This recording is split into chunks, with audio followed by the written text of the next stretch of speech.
My name is Andra Tanase. I'm a youth worker and a facilitator, working a lot in Erasmus world and in the Erasmus environment. And I have been in this field for more than 15 years and enjoy every single experience of Erasmus. Simulations are an extraordinary tool. They are basically living throughout the whole experience in a matter of a day or 2 days. They are complex settings in which you can explore dealing with policy making, dealing with a certain conflict, dealing with decision making, or experiencing reality such as a crisis. How it works? There is a script where we have a set of characters, and each character has their own story, but they don't have the whole story. Whenever a character is given to one of the participants also get to add to that story. So the simulation script is something that is in the making when it is done. So participants take different roles. There is a brief description of the context, and normally there is also the end result that is desired. So in a simulation, we know whether we want to achieve agreement on a policy, we know whether we want to come up with a crisis situation solution, or if we want to save somebody, or if we want to save ourselves in a certain situation. After the script is there, the characters are there, and the situation is known, there is some time for the participants in the simulation, and they can be groups from 10 to let's say 50, but probably more than that it would be too much. Then basically participants are enacting the simulation. One of the steps as a facilitator you should do is make sure that getting into the role happens in a symbolic way. So perhaps stepping over an imaginary line and having a first statement for the participants after they get into the role. Then it's the simulation itself. Good afternoon, everybody. This is from JJJ Media, and we're here to be able to record and see what's going to happen in this council about a new thing that's going to build in this beautiful city. As my colleagues are here too. We are going to record everything, we are going to inform you. So stay tuned, and we are going to share, post, write everything. And you can join our live stream so you can see how is it going here, what's going to happen, and stay tuned. Julian from JJJ Media. I strongly oppose to the building of this mosque.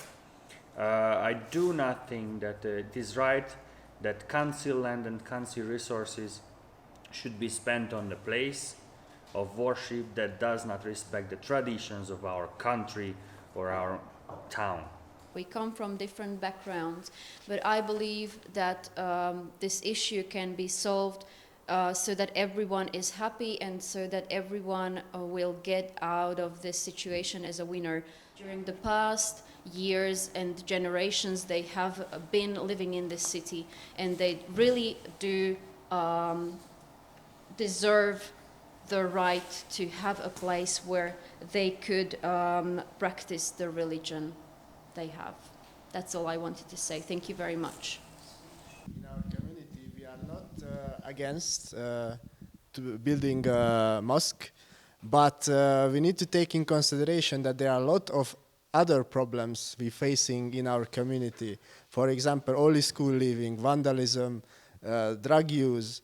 So we need to think about that to find some finances and some solutions for these problems. And if we spend all these millions and millions of euros for building a mosque, these problems will stay in our community, and we need to be sure that these are solved as well. So we need to find a compromise situation to solve these issues, but especially youth people face and also to solve the issues of the Muslim community. So we need to think about that as well. So yeah, in this sleepy wheel, we are facing pretty much and diverse issues like the vandalism and stuff like that, and we need to solve it, of course.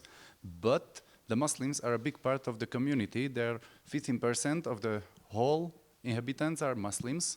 So, and now it comes the basic human rights, so we can practice our religion, and vandalism is a problem, but this is a basic right, so we should start accepting the rights of other people first, and then we can solve the vandalism.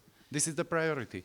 And I don't have to mention that even maybe some Muslims are doing vandalism and stuff, but if they would have their own place where they can practice their religion, it would lose the tension for them and for other people as well. It's just a really small thing what we can do to make our lives better within this community and accepting each other's rights. As I mentioned, the simulation is quite complex, so it takes quite a long time, and it is good to be in a place where you can control the environment and where participants can be immersed in the experience for the entire time.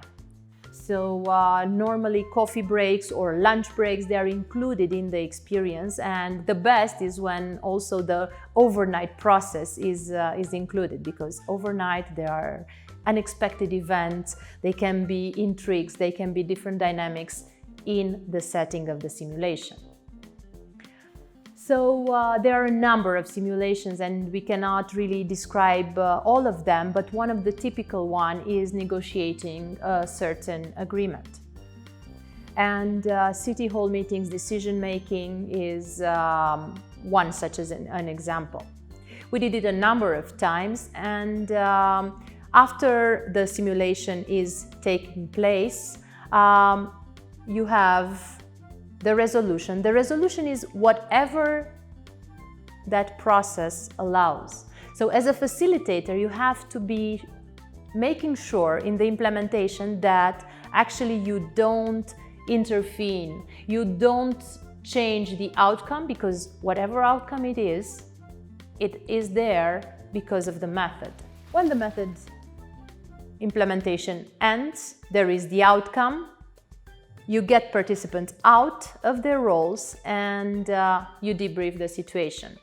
Some of the typical debriefing questions is the feelings and the experience of the participants, and many of them say it was a very strong feeling, it was a realistic feeling. Many of them get real life skills that are applicable in that situation. So for example, if it's decision making and advocacy, these are the skills that come out.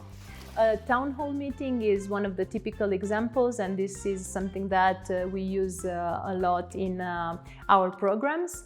And participants learn how to facilitate, how to get to consensus, how to deal with crisis situations, and how to solve conflicts. Negotiation, mediation skills, attitudes again of empowerment. So if you have a project where you have to work on decision making and of participation, I would say that simulation is one of the most powerful and the best methods that are to be used either through online or offline presence, because you can do simulations both in the virtual environment and in the face-to-face meetings. Hello everyone, my name is Muhammad and I'm the member of the Muslim Association, and I don't even really know why we need to be here and talk about this, because we have by the law we have the fundamental right to practice our religion, so it's not a topic for a discussion if we will have that mosque or not, because we should have it, otherwise it's going against the law.